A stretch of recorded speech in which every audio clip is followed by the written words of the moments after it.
Okay everyone, so this is the back side of my parents' house. I don't know if you can see the outline of the house. Depends on what the sun's hitting it just right. In between the two batches of trees, dead center of the shot. That is my parents' house. And we are way across their house. They have like a lower yard and that goes into what we call a marsh overflow. As you can see all the tule marsh looking weeds down there. So that's part of what we call the McCollum River overflow. And I'm going to pan to the right. So here is the nature trail that's behind on the back 9. There's Dan.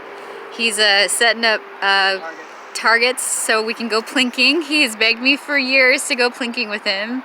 Sorry it's taking me so long, handsome. Then from here, if you can see just between the trees, if you can look, I'm going to zoom in a little bit. See if you can see the water moving right around the middle. That's the McCollum River. And I'm gonna pan a little bit to the right. And as I pan to the right, you can see the Highway 99 freeway and the car is whooshing by. So that's basically like the overview. There's the vehicle. So we came off this back road and you drive all the way around that direction and it'll lead back to, so here's the middle of the pond. It'll lead all the way back to the houses behind it. And so back to my folks' house. So that is what this is where we are, 99 and the backside.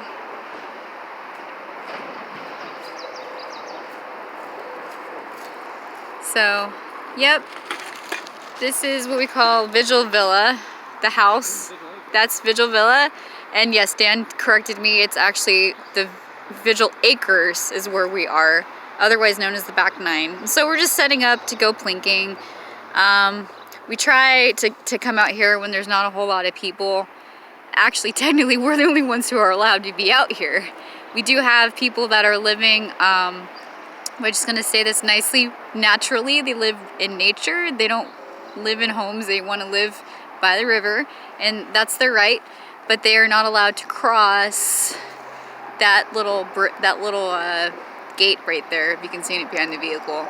So it's on record that this does belong to my parents. And what's crazy is that has anybody ever seen the movie Trading Places, where the one person messes up the other guy and was over a $1 bet? Well, this is an actual example of a deal that went down for literally $1. Arnez Corporation used to come out here every once in a while and maintain this beautiful acreage. So in the past, we wouldn't have had that many tules. See all those tules? And there's a tree in the dead middle. And I hope I'm not boring everybody, but there is a tree in the dead middle. So that's the tree in the dead middle of the marsh.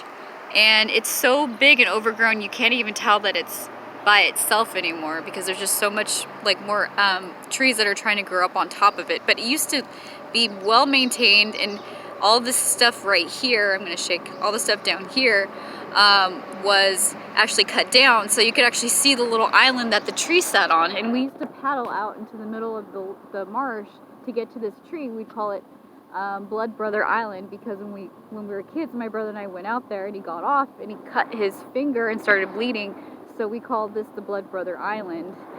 And my brother thought it wasn't fair that just he had a name for the land. So all this out here, the large mass between the gate. So from here all the way to the trail. So he called this part the Super Sister Island because it was the main island that you could go and swim at. So this is my Super Sister Island, or isle rather, because it's more of an isle than an island. And then this is Blood Brother. So yeah, our little history. My brother and I, we moved in with my parents 91.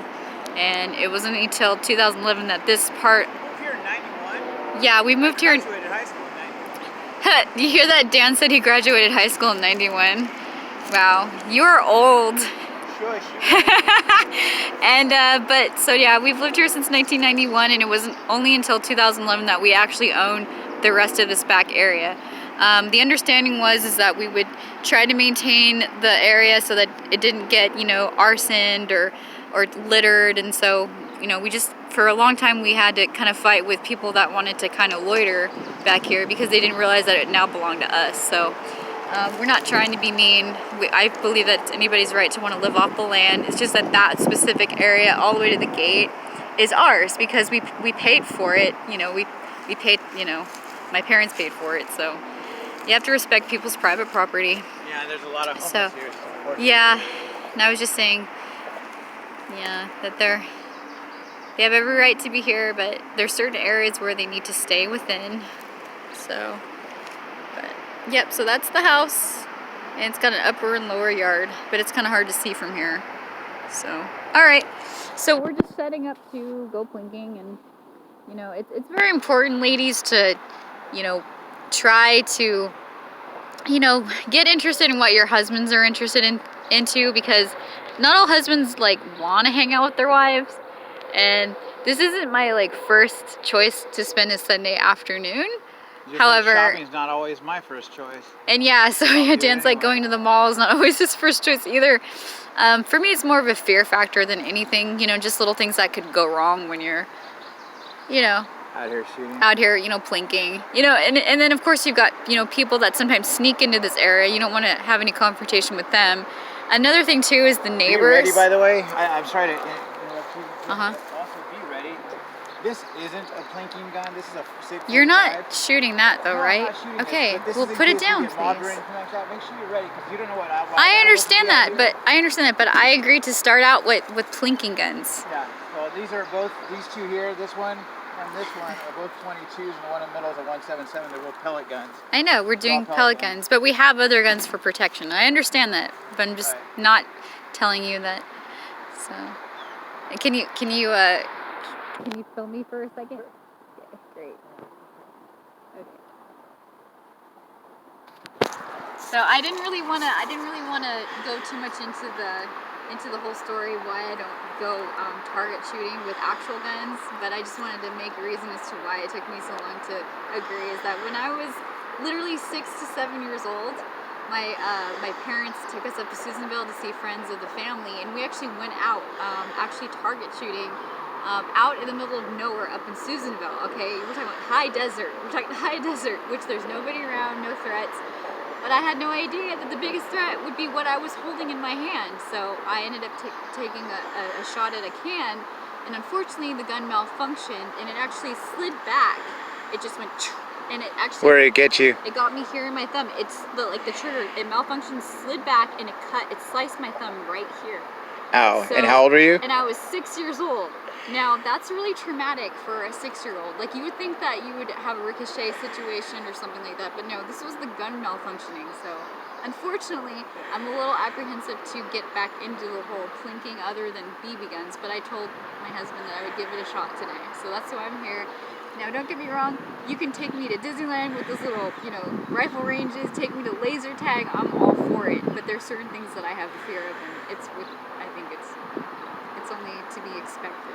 So, anyway, Okay. looking forward to having this outing with my husband, so. Okay. See you later. Bye, YouTube.